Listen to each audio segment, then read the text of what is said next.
In the last section of Chapter 5, we're going to talk about compound inequalities.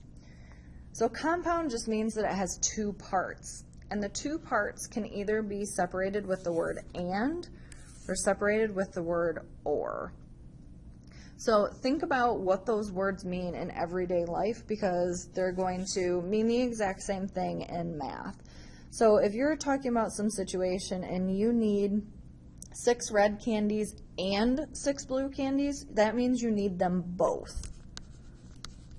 Where if you need 6 green candies or 6 yellow candies, that means one or the other would work.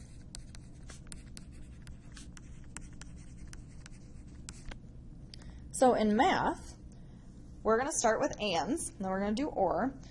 But when considered together two inequalities such as h is greater than 52 and h is less than 62 form a compound inequality. So remember, that means there's two parts. A compound inequality containing and is only true if both inequalities are true. So just like we said here, and means both. Its graph is where the graphs of the two inequalities overlap. And in math, when things overlap, we call it an intersection. Think about a Venn diagram that you've had in other classes. If this Venn diagram is everything bigger than 52, and this Venn diagram is everything less than 72, the stuff in the middle here is the stuff that works for both, and that is the intersection. The intersection can be found by graphing each inequality and then determining where the graphs intersect. So let's say I gave you the inequality x is greater than 3.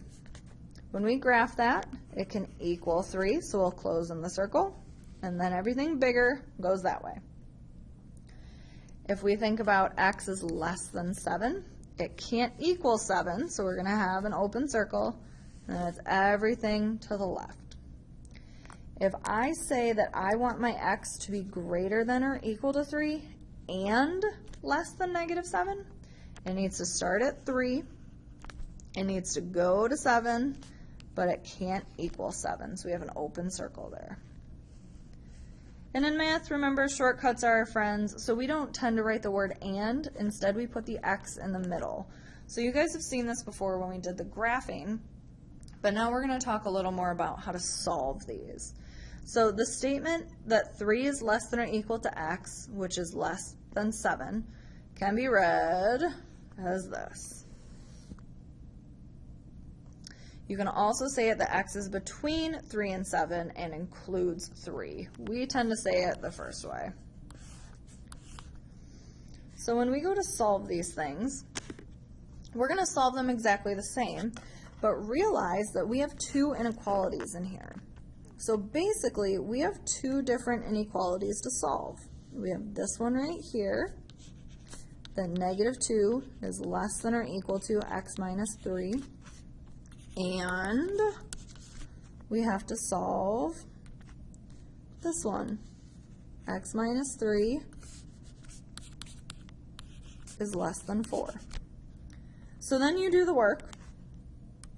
Just like we've done before, our goal is to get x by itself, so I'm going to add 3 to both sides. So we end up with -2, nope, +1, how about that, is less than or equal to x. And if we add 3 to both sides here, we get x is less than 7. So if we want to graph this solution set, when we go to make our graph, we have a couple numbers that we're talking about. I still always put 0, but we have 1 and we have 7. This first one here says that I want all the x's greater than or equal to 1. So they can equal 1 and everything bigger. And I want all the x's less than 7. So open circle and this way. Remember, because this is an and, I need to only write what they have in common. So my actual answer is from 1 to 7 and not including 7. So this green part right here is really what we want to put for our solution set. Now you can write your answer just like we have it, that x is, oops, go back, that 1 is less than or equal to x, and x is less than or equal to 7. Or you can combine these back, how we separated them, and do this. This is usually how we would write it for this. And then, of course, we have to put this in interval notation. So remember, interval notation, we read left to right, and our first solution is at 1. And because it can equal 1, we're going to put a bracket around it. And then our solutions go until 7. But they can't equal 7, so we're going to put a parenthesis. So this, and this all represent the solutions in between 1 and 7 and including 1. So now that we've done and, let's talk about or. Another type of compound inequality contains the word or. A compound inequality containing the word or is true if at least one of the inequalities is true. Its graph is the union of the graphs of the two inequalities. So it's no longer intersecting. If we were drawing a Venn diagram, they'd be totally different. But the union of the two is saying that I'm okay with this one or this one. So if we have something like x is greater than 2, so it doesn't equal 2, and it's going to go this direction. And x is less than or equal to -1. Numbers can never fit into both categories. There is no x value that fits into both of them. So we can't write the word and in between, so instead we're going to write or. When solving problems involving inequalities, within is meant to be inclusive, so use these two, where between is exclusive, so use these two. So that means anytime you see within, it's the equal signs underneath. Between just means between those two numbers. So everything between 3 and 7, we would have our inequalities like this. Everything within 3 and 7 would have our inequalities like this. All right, so let's try solving an or problem. Before we do anything, change this sign around. So make this greater than or equal to. The awesome thing about an or problem is there's basically just 2 equations and 1 problem. So let's pretend you were just given this one and asked to solve this. Remember, we're flipping that sign. So what we would do is we would subtract 7 from both sides. We would get 6 here. We divide both sides by -2. Since we're dividing by a negative, we would remember to change the sign around. So instead of greater than, we want a less than, and we get -3. So here's one solution set. If I was going to graph this, I'd find -3. I would make a closed-in circle, and then it would be everything less than that. It would be over here. Now let's pretend you were just given this problem. So same thing, let's solve it. So we would subtract 12 from both sides. Whoa. So we get 25. And if we divide by 5, we get that m is greater than 5. So here's our other solution set. So we'd find 5. Greater than means open circle, and we'd go this way. And because there was the word or in between these two, we can have solutions in either part. We could have solutions over here or solutions over here. The only place that solutions don't exist are in between -3 and 5. So or problems are a little easier, except when it comes to interval notation. And that's because we need to talk about 2 different intervals here. So think back to when we did the other ones.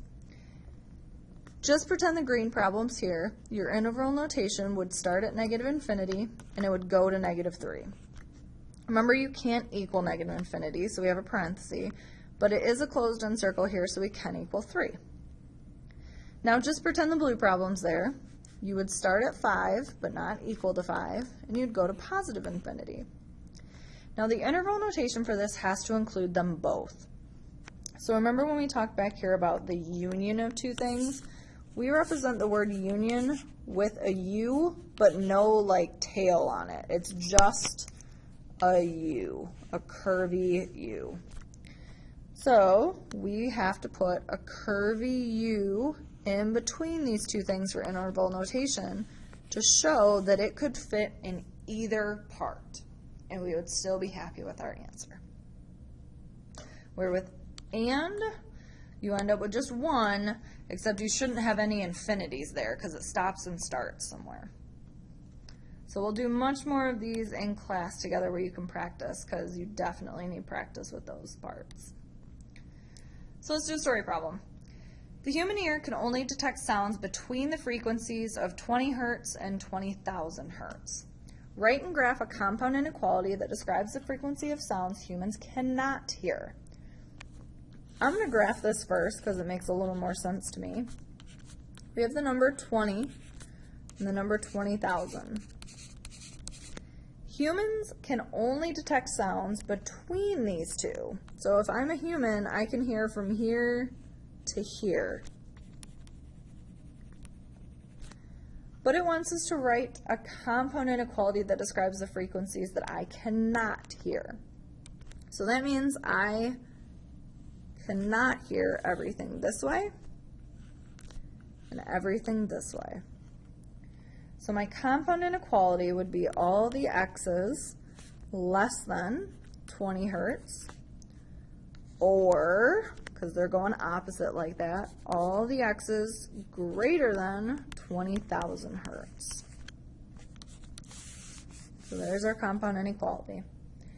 If I asked you for an inequality of what humans can hear, since it's between 20 and 20,000, x goes in between there, and it's everything bigger than 20 and everything less than 20,000. So I know they didn't ask this, but this is humans, and this is what humans cannot hear.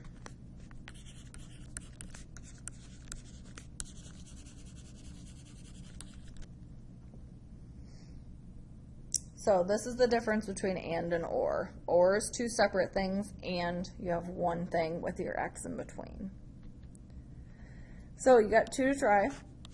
I want you to solve, graph, and put an interval notation.